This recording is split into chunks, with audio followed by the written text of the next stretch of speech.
Հարազատ գյուղի եկեղեցում են Խաչատրյան ընտանիքի 4 անդամներին հրաժեշտ տալիս։ Սկզբում 2 փոքրերին, 1 և 5 տարեկան երեխաներին են եկեղեցի բերում։ Այնուհետև նրանց 31-ամյա հոր ու տատի մարմինները։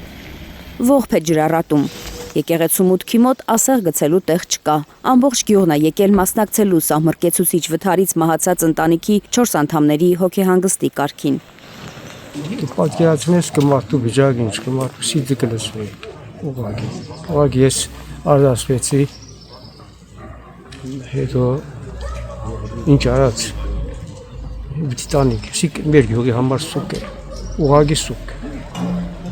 Երեխաների մորեղբոր հոգեհանգստի արարողությունը տանն է անցկացվում 20-ամյա տղան նոր էր զորացրվել բանակից 3 նա ու զարմուհու ընտանիքը մեկ մեքենայով հորեղբոր ծնունդին գնալիս էին եղել, երբ տեղի էր ունեցել սարսափելի վթարը։ Աղին բնակավայրի մոտ էին բախվել Օփելն ու BMW-ն։ Օփելի մեջ 9 մարդ էր եղել, այդ թվում 5 երեխաները։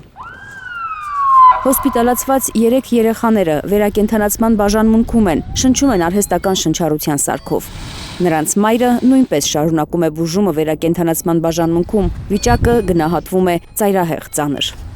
Օփելի ղեկին 31-ամյա տղամարդն է եղել։ Ջրառատում պատմում են, որ տարիներ առաջ նա էլի էր վթարի ենթարկվել, ինչի հետևանքով մահացել էր հայրը, իսկ ինքը ծանր վնասվածքներ ստացել։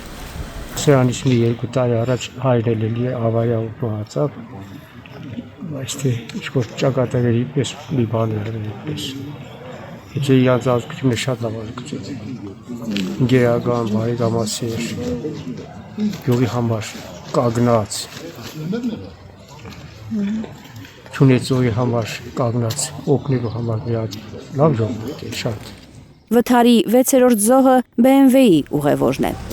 Թերեզա Կադաևչյան, Ալեքսան Սարգսյան, Էլեն Յահինյան, Հայլուր։